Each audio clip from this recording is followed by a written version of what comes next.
Hello and welcome back everyone to the video series dedicated show on MTV that likes to wear 30-year-old jeans. That's right, we're talking about the Challenge All-Stars Rivals, aka All-Stars Season 5. And boy, this episode should have been renamed A Fault in Our All-Stars, because boy, do we have some things to talk about with this episode, specifically talking about the daily challenge. But let's put a pin in that for now, as this episode starts off with everybody kind of doing like a house party. Everybody's hanging out, playing some games, throwing some cornhole. Everybody except for Adam and Steve, who at this moment are up in their rooms quizzing each other on math problems, which that is great, but it works better when you quiz each other on math equations that you know the answer to, because Adam tries to give Steve a pretty ambitious math problem and then looks at the camera like, is that correct?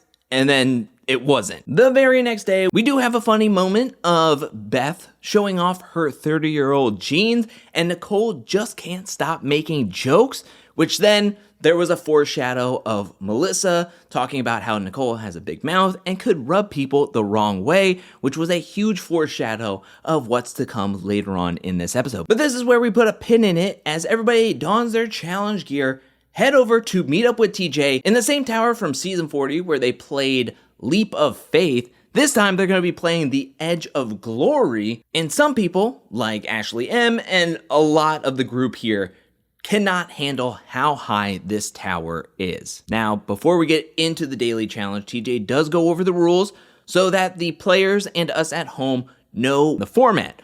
One pair will win into power each week.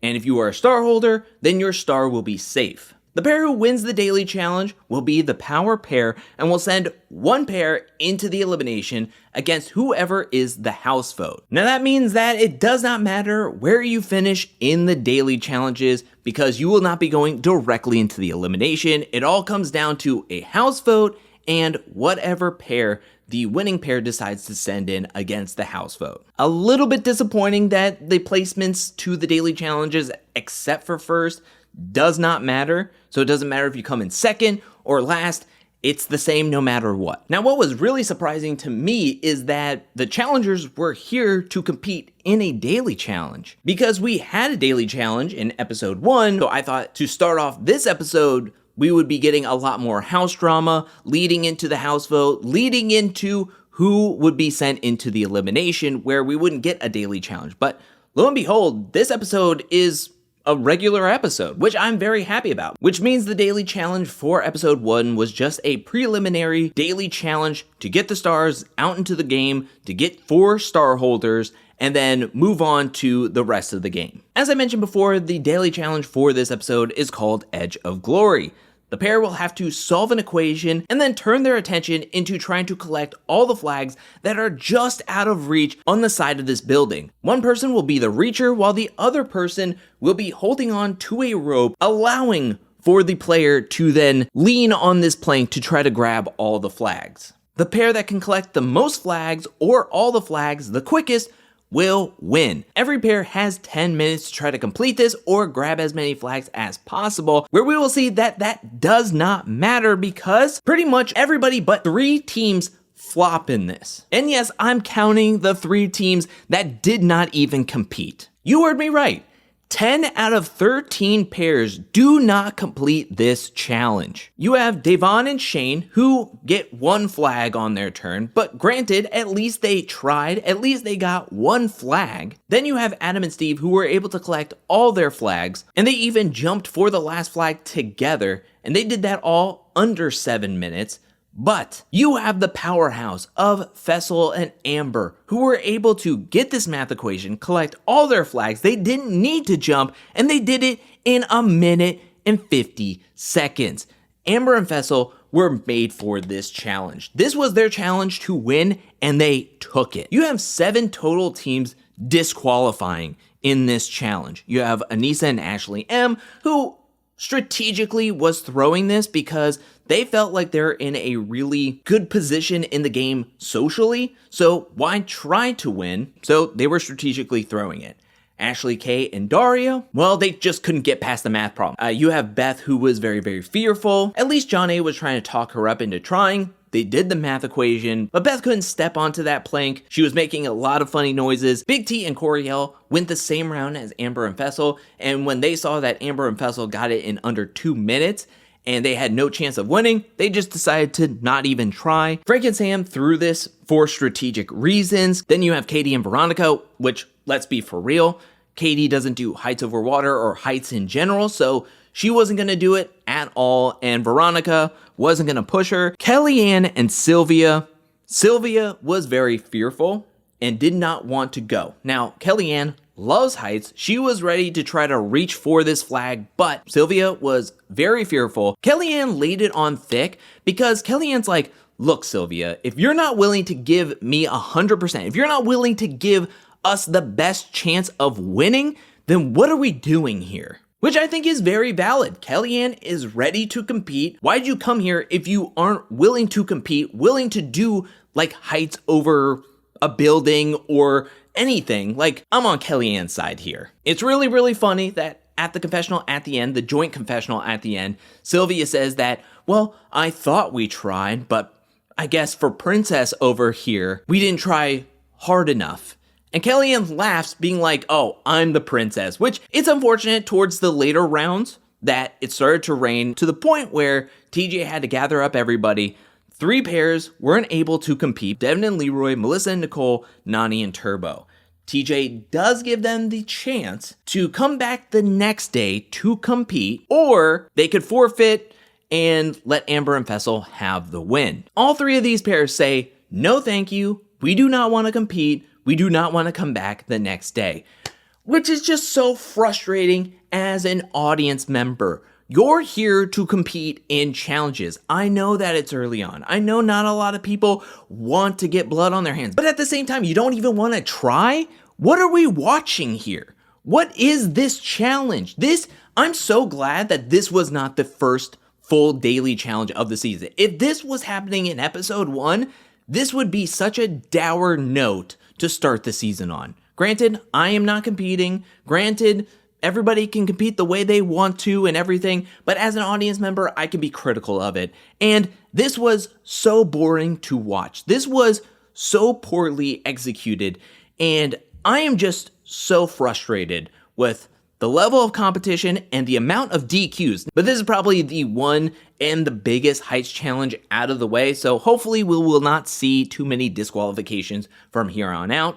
As mentioned, Amber and Faysal win the daily challenge. They are the power pair, and everybody's coming back to the challenge house, and Frank twirls his mustache and wants to stir it up, throwing out some names early on some threats, and Frank has his eye on sending in Adam and Steve. Adam and Steve won the first star in the first daily challenge. Here they come in second place behind Amber and Faysal. So Frank tells Ashley K, Amber, Nicole, Ashley M, and Nany that we should vote for Adam and Steve to be sent in.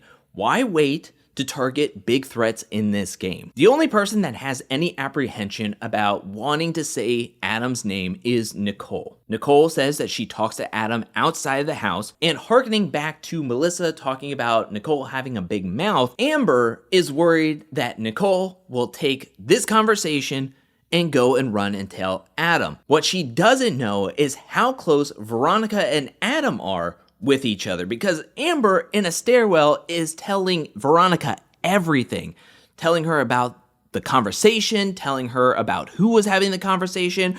They want to target Adam and Steve, and this is where challenge history or knowing prior seasons of the challenge would come in handy, because if we even watch just back to episode 1 of All Stars 4, we hear how close Veronica and Adam have been since season 7, The Gauntlet. If Amber would have watched All Stars 4 or known challenge history, she would have known that Veronica would take this information and use it to help out her allies, aka Adam, which she does. Adam then takes that information and goes and talks to Faysal about wanting to either face Frank and Sam or Ashley K and Dario. And Amber instantly connects that Nicole must have said something. It starts to circulate around the house.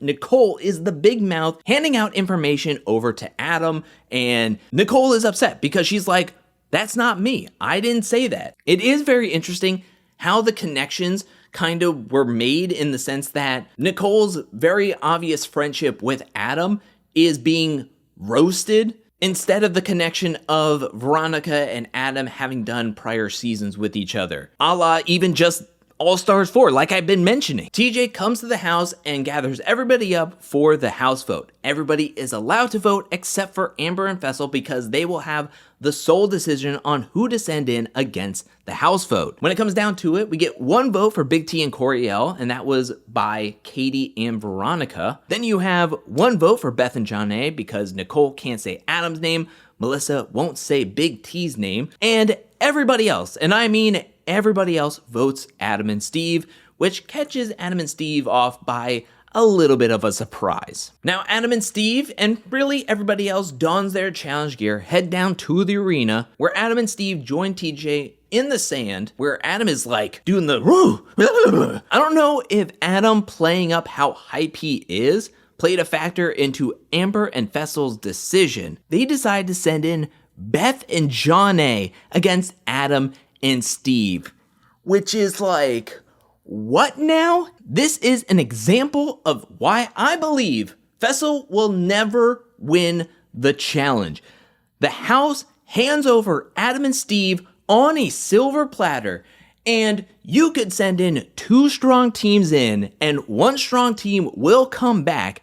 But instead, your knees are shaking, there's sweat on the top of your lip and on your brow, and you're nervous on sending a strong team in against Adam and Steve, so you send in Beth and Jonna, a non-threatening team. And I say that respectfully. I'm not trying to say like they are the worst team. I'm just saying comparatively to the game. Now, the good thing is that Beth and Jonna actually had a good chance of winning against Adam and Steve in this week's elimination called pole position, because one player from each team in a round will roll a giant colorful die. One of their team members has to make it into the section that the color of the die says. They have to put in poles equal to the numbered round. The first team to complete 5 rounds would win. And honestly, Beth and Jonna could have done this if they would have been a little bit quicker on the draw, and maybe if their communication was a little bit better, possibly they could have won. This went to 5 rounds. Beth and Jonna were at round 5 when Adam and Steve got to round 5 and got the check and won. So this was an elimination where Adam and Steve's like strength or anything did not factor in, and Beth and Jonna had a really good opportunity. They just weren't able to capitalize it. But at the same time, tell me, why do you decide when the house puts up Adam and Steve that you don't put another strong team in? And I know why, because Faysal says it's too early to make a move. He wants all the other strong teams to be like, Amber and Faysal are with us, you know? But how many moves can you make? There's only 13 pairs. 12 pairs now. You don't have all the time in the world. There's not 40 people on this cast, you know? There's only so many teams and so many weeks and so many moves that you can make, and you don't know when you're gonna win the next daily challenge, you know? I don't know. It was kind of disappointing in my opinion. It was, I think, a bad decision on Amber and Faysal's part, and putting this together with the daily challenge, which was a letdown, and then the elimination at least was close and could have been an advantage towards Beth and Jonna. It's just unfortunate that they weren't able to capitalize on it. I will say that I do like the throwback of the losers of the elimination coming back to the challenge house, packing up their bags, saying goodbye at the house, and then leaving. It's just a really nice touch. And I would say the end, but it is not the end of the episode, because what we do see is Sylvia and KellyAnne have a conversation. And at first it seems like a civil conversation where Sylvia's like, hey, I'm just letting you know the way you speak, it kind of comes off a little condescending. KellyAnne has a pushback to where KellyAnne says that I just want to know that you're going to give 100%, because if you are not, then why am I here? I'm wasting my time and I got stuff back home that I can do. And Sylvia takes offense to that and decides to kind of giving it to KellyAnne where it hurts, saying that, yeah, well, I have a family and you're just gonna go home to dogs. This leads to a big screaming match to the point where Coriel and Amber have to separate Sylvia and KellyAnne, and we leave off with KellyAnne saying, vote me in next time, I'm gonna vote myself to go in, and that's where this episode ends. I thought it was a little abrupt of an ending. I would have liked to have seen more of that argument because it just felt like it was a huge flash in the pan and then it was completely cut off abruptly. But that is it for this week's episode. I will say that this episode was pretty mediocre in my opinion. I thought it was very mid. It didn't bring me too down. It didn't have very many highs. I will say that the highest that we get is the KellyAnne and Sylvia argument at the very end. From the daily challenge of 7 total teams disqualifying to 3 teams getting rained out and not even wanting to compete, then the decision of sending Beth and John A against Adam and Steve, like, okay, at least the elimination was close, but upon hearing that it was Beth and John A being sent in, it's kind of like, well, I kind of know how this is going to go. The hints of excitement were, like I mentioned, KellyAnne and Sylvia argument at the end, but also Frank stirring the pot, getting ready to play this game. At the daily challenge, seeing how well Adam and Steve does and goes, we need to target them. We're ready to go. Frank is not afraid to say names. He's not afraid to stir it up. And I appreciate Frank for that, you know? And I appreciate Frank for that because that really got everybody going. I mean, the whole house voted for Adam and Steve, which I did not expect. And it's because Frank decides to cast the first stone, you know? Throws a name out there and he's not afraid. And that's how you play the game. Not afraid, not scared, and not saying Beth and John A. Ugh, it's baffling to me. That is it for this week's episode. I just gave my opinion about this episode. What do you think about this episode? Let me know down in the comment section below. Did you like this episode? Did you not like this episode? What do you think about 10 teams not competing or not completing this challenge for the daily challenge and only 3 teams actually doing it? Let me know down in the comment section below. What do you think about Amber and Faysal's decision on sending in Beth and John A against Adam and Steve? Do you think that was the right decision early on? Don't want to cause any waves, cause any chaos, just kind of play it safe? Or do you think that they should have maybe thrown in a stronger team? Let me know that down in the comment section below as well. What do you think about Frank throwing out Adam and Steve's name and Veronica leaking the information to Adam where it wasn't traced back to her, but everybody thought it was Nicole? Let me know anything and everything down in the comment section below. I want to hear everybody's opinion about this episode because